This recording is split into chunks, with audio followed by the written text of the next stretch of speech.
now at 15.6% of GDP. 15.6% of GDP. Taxes in South Africa is 27% of GDP. Taxes in Morocco is 32% of GDP. What am I trying to say? I'm trying to answer the question because, you know, the people of Kenya are being pushed and being told, look, you are paying more taxes than other countries. Is that true? That is not true.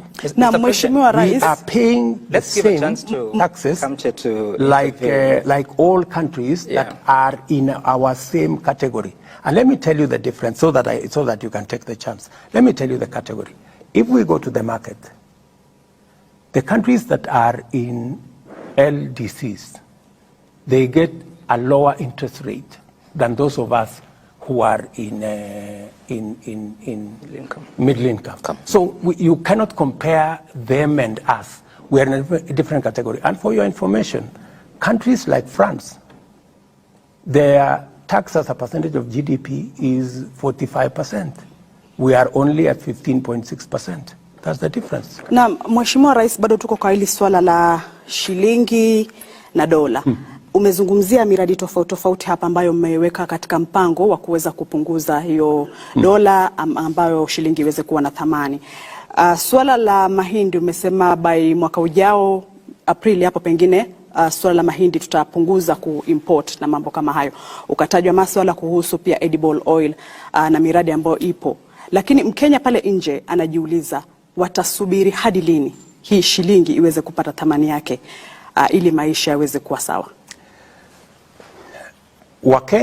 Wakenya watazubiri kwa sababu dola sio serikali ya Kenya inaamua. Dola ni biashara, ni kati ya zile vitu tunauza na vile tunanunua. Ndio tunapata ile uwezo wa kudhibiti. Kwa sasa kuna vitu nyingi tunaagiza kutoka nje. Na ndio nimesema ili kupunguza vitu ambazo tunaagiza kutoka nje, lazima tuanze kuzitengeneza hapa Kenya. Simiti, nimesema ya kwamba na tumeweka katika budget ya mwaka huu ya kwamba simiti itakuwa inatengenezwa Kenya. Kwa sababu tuko na kampuni, tutapanua kampuni ambazo tuko nazo, ndio tuweze kuokoa dola ambazo tunatumia kuagiza simiti. Chuma tutaanza kutengeneza Kenya. Tayari tuko na kampuni ya kutosha kutengeneza Kenya. Furniture tutatengeneza Kenya. Kwa hivyo, chakula tutazalisha Kenya. Ndio tuweze kupunguza ile dola ambazo pesa ambazo tunatumia ya kigeni kuagiza vitu ambazo zinakuja Kenya, ndio tuweze kumanage ile exchange rate. Kwa hivyo Mheshimiwa Rais, hadi hapo Mkenya ataendelea kukandamizika? Hadi hapo, unajua sasa hakuna miujiza itafanyika. Unajua sasa wewe unataka kufanya miracle. Hakuna miracle. You know, this is what is happening globally. Mr. President, we live in a global economy and we need to understand. And it is very important for us sitting here to tell the people of Kenya that, because you know many people are saying the price of fuel. I want to tell the people of Kenya, the price of fuel is not controlled by the government of Kenya. That's why I was saying yesterday, many people are praising me that, oh, you see, we have now begun to see the prices of fuel coming down. I told them, no, musinisifu, hakuna kitu nimefanya, ni wale wanatuuzia wameanza kupunguza bei. Na mimi nataka niwaeleze wa Kenya, bei ya mafuta hapa Kenya ni sawasawa na bei ya mafuta. Mr. President, we'll get to fuel. We shall get to that, Mr. President. But I want to ask something my colleagues asked earlier. So did you promise what you couldn't deliver? I promised in the context of where we are. If things had stayed constant, I would have kept my promise. But you know, we live in a situation that things are changing.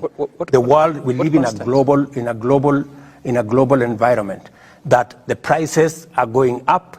You cannot keep unless, and I don't want to lie to the people of Kenya and say, let me spend public money so that I look like I am keeping my promise and I am doing the wrong thing. It is better for me to be brutally honest and say, this is not possible. We may have made a commitment, but because the situation changed and everybody knows what that situation is today, The prices of commodities went up. You heard Uhuru Kenyatta say he was not the one who started the war in Ukraine, you know, and all the other things.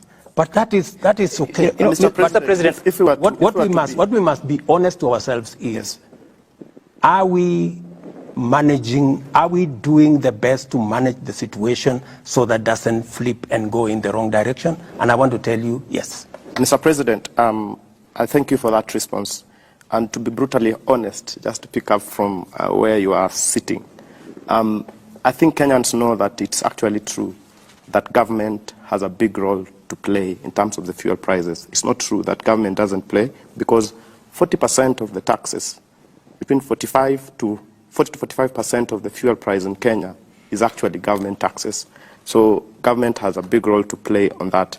I think we need to move to energy now that we have energy. Just before that, Paul, Mr. President, I hear you, and I've listened to you carefully saying that if things had remained constant, and I was hoping that you'd explain what is that constant, because you also say if the US dollar had not been, the exchange rate was not, if the US interest rate was not increased.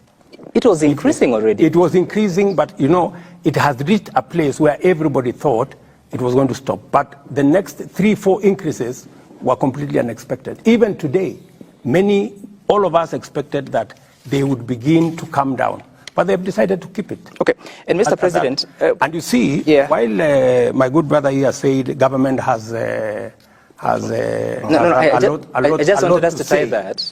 lot of say on taxes. Yeah. You see, my friend, while it is true that I can tomorrow say, let us reduce the taxes, it is also true that tomorrow, for every 10 shillings I collect, every 10 shillings, 7 shillings go to paying debt. Are you telling me that you want me to do what other countries have done, to default on debt? Because that's the only option I have. I can say, okay, let us pay less, and then let's tell the international community Kenya cannot service debt. Is that what you want us to do? That would be very... And Mr. President, that's what I was asking you. So precisely, you cannot say, it is simplistic for you to say, yes, the government can, 40% of fuel is taxes. The government can decide tomorrow to lower the taxes. But you know, those taxes we are collecting, we have education to fund. First, we have 7 shillings for every 10 to pay debt, which William Ruto did not accumulate, right? Number 2, the 3 other shillings, we have to pay our children to go to school. We have to manage our security. We have to manage our health. We have to manage everything else. We have to pay our teachers. So, are you telling me, I go and tell teachers, I don't have salary for you this month because I have to reduce the price of fuel. Do you think that would be reasonable? Maybe just, Mr. President, on that issue, just hold on to that thought a bit, because if you look at the prices of fuel, what has happened?